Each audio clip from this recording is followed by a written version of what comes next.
নিজেদেরকে কি আসলে অনেক বেশি ব্যর্থ মনে হচ্ছে? তোমার কি মনে হচ্ছে যে নিজেকে শেষ করে দেই, নিজের জীবনটা ব্যর্থ, মেডিকেলে চান্স মিস করে মানে আশেপাশে আত্মীয় স্বজনের প্রত্যেকটা কথা তীরের মতো কি বুকে বিঁধতেছে? আমি জানি এই জিনিসগুলো আসলে তোমাদের মানে অনেক মানে কষ্ট লাগে যে ভাইয়া আসলে বলে বুঝাইতে পারবো না, আপনি তো ভাইয়া সেকেন্ড টাইম আর ছিলেন না ভাইয়া, আপনি তো আমাদের মনের অবস্থা বুঝবেন না। বাবা মা আমার সাথে 3 দিন ধরে কথা বলে না, আমার সাথে 7 দিন ধরে কথা বলে না, মানুষের সামনে নিজেকে ছেলে পরিচয় দিতে লজ্জা বোধ করে। এরকম একটা অবস্থায় ভাই যদি আপনি থাকতেন আমাদের জায়গায়, জানি না আপনি আসলে কি করতেন। গত কয়েকদিনে এই মেসেজগুলো অনেক বেশি হচ্ছে পাইছি, তো এটা দেখে তোদের সাথে এই রাহাত ভাইয়ের মনটা অনেক বেশি দুঃখ ভারাক্রান্ত হয়ে গেছে। তোদেরকে আমি আসলে সব লাইফে সবসময় সবকিছু হচ্ছে বলি নাই, আজকে ভাবছি যে আজকের ভিডিওতে একদম বলবো। আজকের ভিডিওতে আমি কোনো রাগ ঢাক করবো না, কোনো ফর্মাল কোনো কিছু বলবো না। আজকের ভিডিওতে আমি অ্যাকচুয়ালি হচ্ছে টিচার হয়ে আসলে তোদের সাথে কথা বলতে আসি নাই। আজকের ভিডিওতে আসছি একজন বড় ভাই হিসেবে, আমার আপন কোনো ছোট ভাই বোন নাই, তোদেরকে আপন ছোট ভাই বোন মনে করে আজকে বকতে আসছি। আমার যদি আপন ছোট ভাই বোন থাকতো ওদেরকে ঠিক আজকে আমি যেই ভাষায় বকতাম ওই ভাষায় আজকে তোদেরকে বলবো। নিজেদেরকে কেন এত ইউজলেস মনে করতেছিস? একটা পরীক্ষা, মেডিকেল অ্যাডমিশন হচ্ছে জাস্ট একটা পরীক্ষা, এই পরীক্ষার চান্স হয় না তো কি হয়েছে ভাই? দুনিয়া কি উল্টায় গেছে নাকি? জীবনে কি সবাই ডাক্তার হয়ে কি লাইফে হাতি ঘোড়া গরু ছাগল উড়ায় ফেলছে? তোর সামনে ডেন্টাল খোলা আছে, তোর সামনে হচ্ছে ভার্সিটি খোলা আছে, তোর সামনে হচ্ছে গুচ্ছ খোলা আছে, কৃষি খোলা আছে, ঢাবির পরীক্ষা 3-4-5 দিন পরে আছে। তাহলে কেন কেন তুই এখনো হতাশ হচ্ছিস? সেকেন্ড টাইম আছে মেডিকেল, যদি তোর মেডিকেলে পড়ার এতই বেশি ইচ্ছা থাকে, এতই আকাঙ্ক্ষা থাকে, সেকেন্ড টাইম মেডিকেল দে। প্লিজ এই সমস্ত কথাবার্তা গুলাতে হচ্ছে মন খারাপ করিস না। লাইফে কোনো কিছু অনেক কিছু মেনে নেওয়া আসি। তোদেরকে আমি আজকে একটা জিনিস বলি, আমি যখন এসএসসি একটা স্টুডেন্ট ছিলাম, এসএসসি তে থাকার সময় আমার আব্বার পায়ের হচ্ছে একটা অপারেশন হয়েছিল এবং ডাক্তাররা ওই সময় বলছিল যে আমার আব্বার নাকি আর কখনো হচ্ছে হাঁটাচলা করতে পারবে না, পা কেটে ফেলে দিতে হবে।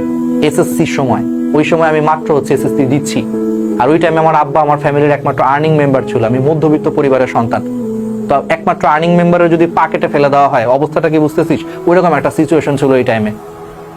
আমি এসএসসি পরীক্ষা দেওয়া অবস্থায় একা একা হচ্ছে পরীক্ষার হলে গেছি, আমার প্রত্যেকটা ফ্রেন্ডের সাথে হচ্ছে বাপ মা গেছে। পরীক্ষার হলে ঢুকার আগে বাপ মা তাকে দোয়া করে পাঠাচ্ছে, হল থেকে বেরো আসার পর জিজ্ঞেস করতেছে বাবা তোমার পরীক্ষা কেমন হয়েছে, মাথায় হাত বুলিয়ে দিচ্ছে। আমি এসএসসি স্টুডেন্ট, আমি এই জিনিসটা তখন পাই নাই। আমি পরীক্ষার হলে গেছি, আমার কেউ পিছন থেকে দোয়া করার মতো মানুষ ছিল না, কারণ আমার আম্মু হচ্ছে আব্বুর এনে হাসপাতালে দৌড়াইতেছে। বের হওয়ার পরে কেউ মাথায় হাত বুলিয়ে দিয়ে বলে নাই বাবা তোর পরীক্ষাটা কেমন হলো, বোর্ড পরীক্ষা। তোরা তো এসএসসি দিছিস, প্রত্যেকের সাথে বাবা মা গেছে না বোর্ড পরীক্ষায়, বাবা মা আগায় দিচ্ছে, বাবা মা বাসায় নিয়ে আসছে, আমার সাথে কেউ যায় নাই। এবং ওই টাইমে আমার বাসায় আমার লাইফটা কি ছিল, এসএসসি পরীক্ষা দিছি, পরীক্ষা থেকে বেরোবে বাসাও যেতে পারি নাই, হাসপাতালে আব্বুরে দেখতে গেছি, দেন সেখান থেকে হচ্ছে আমি বাসায় আসছি। বাসায় কোনো রান্না নাই, কিছু নাই, নিজে রান্না করে নিজে কোনো মতে কি করে, ছোট বাচ্চা আমি, এসএসসিতে পড়ি, রান্না বান্নাও খুব একটা পারতাম না, কোনো মতে হচ্ছে আমি ওই টাইমগুলো হচ্ছে পার করছি। এবং আমার আম্মা ওই টাইমে বারবার আমার একটা কথা বলতো যে বাবা মনে হয় আমরা ঢাকায় থাকতে পারবো না। আমি সারা জীবন ঢাকায় বড় হয়েছে, একটা ছেলে যে ঢাকা শহরে বড় হয়েছে, তারা যদি হঠাৎ করে এসএসসি পরীক্ষার সময় যদি বলে তোর এসএসসি পরীক্ষাই শেষ, এরপরে তোর বন্ধু বান্ধব চাইরা সবকিছু চাইরা আমরা গ্রামে চলে যেতে হবে, ওই রকম সিচুয়েশন আমি পার করছি ওই টাইমটায়। কি হয়েছে? হতাশ হয়েছে ওই টাইমে? না, আরো ডাবল পরিশ্রম করছি, ট্রিপল পরিশ্রম করছি, 4 গুণ পরিশ্রম করছি।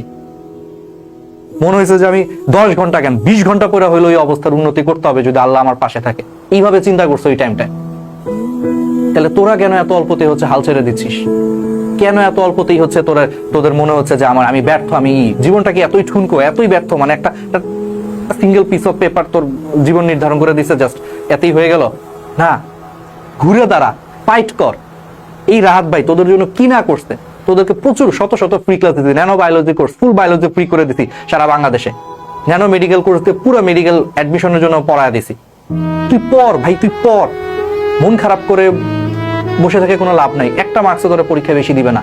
পড়, যেই কারণে চান্স মিস করছিস এই কারণটা হচ্ছে তুই এখন ফাইন্ড আউট কর, পড়, পরীক্ষা দে, রেগুলার মেইনটেইন কর। আর মানুষের কথাবার্তাগুলো যে তীরের মতো এসে বিধতেছে, এই কথাবার্তাগুলোকে তীরের মতো বিধে তুই এই কথাগুলোকে হচ্ছে বেরোতে দিস না, তোর মনের ভিতরে রাখ, ক্ষোভের মধ্যে জমা রাখ, এই ক্ষোভটাকে দাও দাও করে জ্বালা। দেখবি তুই 1 বছর পরে সেকেন্ড টাইম দিয়ে যখন সফল হবি তখন দেখি সেই কথাগুলো কিভাবে 180 ডিগ্রি ঘুরে যায়। তখন বলবে ও আমি তো জানতাম যে অমুকের ছেলে বা অমুকের মেয়ে তো ভালো করবে, আমি তো জানতাম, আমি নিমে বলছি। এই হচ্ছে বাস্তবতা। আর তোদের কি কি লাগবে সবকিছু হচ্ছে আমরা দিব। জাস্ট তুই পড়, নিজের উপর বিশ্বাস রাখ, সবকিছু সম্ভব। তোরা আমার স্টুডেন্ট না? আমি যদি এসএসসির সময় যদি এই টাফ টাইম যদি পার করতে পারি একটা ছোট বাচ্চা হয়ে, তুই তো এখন ইন্টার পাস করে হচ্ছে অ্যাডমিশন দিচ্ছিস, তুই তো আমার থেকে ওই বয়সের থেকে তো আরো বড়। তাহলে তুই কেন এগুলোকে হ্যান্ডেল করতে পারবি না? মনটাকে শক্ত কর, পড়, দাঁতে দাঁত চেপে হচ্ছে পড়, লেগে থাক, চেষ্টা কর। কোনো না কোনো একটা জায়গায় অবশ্যই আসবে, কেন আসবে না? আমি যদি পারি, আমার ছাত্রছাত্রী হয়ে তুই কেন পারবি না? অবশ্যই পারবি। আর আরেকটা জিনিস ইম্পর্টেন্ট, তোদের যা যা লাগবে আমারে বল। এই রাহাত ভাই যদি ইনশাআল্লাহ আল্লাহর মতো যদি বেঁচে থাকে, তোদের জন্য সবকিছু করব। তুই পেইড ব্যাচে ভর্তি হ, যদি পেইড ব্যাচে ভর্তি টাকা না থাকে তুই ফ্রি ব্যাচে ভর্তি হ, তুই ফ্রি ক্লাস কর আমার, তুই ফ্রি এক্সাম দে, সবকিছু আনবো। ন্যানো মেডিকেল কোর্সের ফ্রি ক্লাস সব ওপেন করে দিছি, ন্যানো বায়োলজি ওপেন করে দিছি, আরো ক্লাস নিব, আরো অনেক কিছু নিব, গুচ্ছ কৃষি সবকিছুর জন্য আমি ক্লাস নিব। এক্সাম রাখবো তোদের জন্য, ফ্রি এক্সামও রাখবো। যদি টাকা দিয়ে না ভর্তি হতে চাস তুই ফ্রি হ, তো যা যা লাগবে খালি বল। আজকের এই ভিডিওটা আমি মোটেও কিন্তু আমাদের আসলে কোনো কিছুর মার্কেটিং বা কোনো কিছু নিয়ে বলতে আসি নাই, তোদের জন্য আসছি আজকে ভিডিওটা। অন্তরের অন্তঃস্থল থেকে একজন বড় ভাই হিসেবে তোদের প্রতি দায়িত্ব মনে করে আসছি। যা যা লাগবে শুধু আমাকে বল, বাট তোরা পড়, ভেঙে পড়িস না। লাইফটা অনেক বড়, লাইফটা একটা পরীক্ষা খারাপ করলে লাইফ শেষ, এরকম মোটেও এরকম না। আমি পার করছি এই জিনিসটা, আমি বুঝি। আমি যখন এসএসসিতে পড়তাম আমার পাশে, বিশ্বাস কর, কোনো বড় ভাই একটা মাথা হাত বুলাই এই কথাটা বলে না যে রাহাত তুই পারবি, এই কথাটা আমার কেউ বলে না। এটা আমি ওই সময় ফিল করতাম। আজকে আমি তোদের পাশে আছি, এই রাহাত ভাই তোদের সাথে আছে। তোদেরকে কোনো না কোনো জায়গায় চান্স না পাওয়ার আগ পর্যন্ত আমি থামতেছি না। তো আমি যদি তোদের উপরে এত বড় বিশ্বাস রাখতে পারি, তুই নিজের উপর কেন এত বিশ্বাস রাখতে পারবি না? নিজের জন্য না হোক, রাহাত ভাইয়ের জন্য পড়তে পারবি না? তো আত্মীয় স্বজন তোর সাথে কথা বলা বন্ধ করে দিছে, অনেকের ক্ষেত্রে বাপ মা কথা বলা বন্ধ করে দিছে, কোনো সমস্যা নাই। তো কি হয়েছে? আমি তোদের সাথে আছি, তোর সাথে আমি কথা বলবো, তোকে আমি মোটিভেট করব। তোর গার্জিয়ান, এই সামনের অ্যাডমিশন টাইমের তোর গার্জিয়ান হিসেবে আমি থাকবো। পড়, নিজের বেস্টটা দে, একসাথে স্বপ্ন জয় করব। দেন একসাথে সুখের আনন্দ আমরা ভাগাভাগি করে নেব। আমার সাথে তোরা সুখের আনন্দ ভাগাভাগি করবি, আমি তোদের সাথে আছি। পড়, নিজের উপর বিশ্বাস রাখ, আশা হারাইস না। তোর যা যা লাগবে খালি আমারে বল। এই ভিডিওর কমেন্টেও তুই জানাইতে পারো, যা যা লাগবে আমরা সবকিছু দেওয়ার চেষ্টা করব। তুই খালি পড়, পরীক্ষা দে, রেগুলারিটি মেনটেন কর, আর এই কথাগুলোকে জিদ হিসেবে অন্তরের দাউ দাউ করে জ্বলতে থাকা আগুনগুলোরে জ্বালায় রাখ। চেষ্টা কর, অবশ্যই সম্ভব। আল্লাহ রহমত যদি থাকে অবশ্যই তুই অনেক কিছু করতে পারবি। চেষ্টাটা কর, নিজের সেরাটা দে।